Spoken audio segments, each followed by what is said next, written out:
Hello and welcome. Today, we are going to break down a fundamental technique in chemistry, how to calculate the percent composition of a mixture using data from gas chromatography. This is a really useful skill, whether you're trying to determine the purity of a product you've synthesized or figure out the relative amounts of different components in a sample. It might look complicated at first, but the basic calculation is surprisingly straightforward, and we'll walk through it step by step. First, let's understand what a gas chromatogram tells us.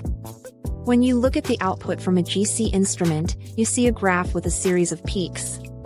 Each distinct peak represents a different chemical compound that was in your original mixture.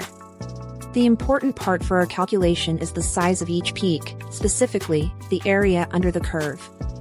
This area is directly proportional to the amount of that compound detected. Fortunately, modern GC software automatically integrates these peaks and gives you the area value for each one. Now for the calculation itself, using a method called the area percent method. This method makes a key assumption that the detector responds equally to every component in your mixture. While not always perfectly accurate, it's a great starting point. Here's how you do it. Step 1 is to identify the area for every peak. Let's imagine a simple mixture with 3 components, giving us peak A, peak B, and peak C. Let's say the software tells us the area for peak A is 50 units, the area for peak B is 150, and the area for peak C is 200. Step 2 is to find the total area of all peaks by simply adding them up. In our example, the total area is 50 plus 150 plus 200, which equals 400. The final and third step is to calculate the percentage for each individual component.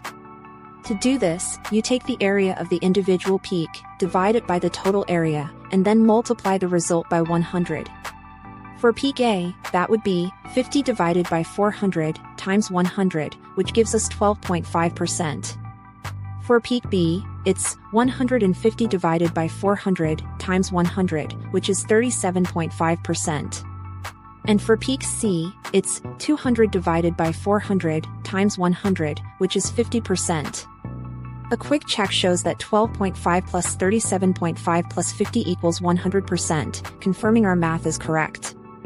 For highly accurate work, scientists sometimes use correction values called response factors because detectors can be more sensitive to certain molecules, but for most general purposes, this area percent method is fantastic. Thank you so much for watching. If you found this video helpful and easy to understand, please show your support by hitting the like button, subscribing to the channel for more science tutorials, and feel free to drop any questions you have in the comments section below. We'll see you in the next video.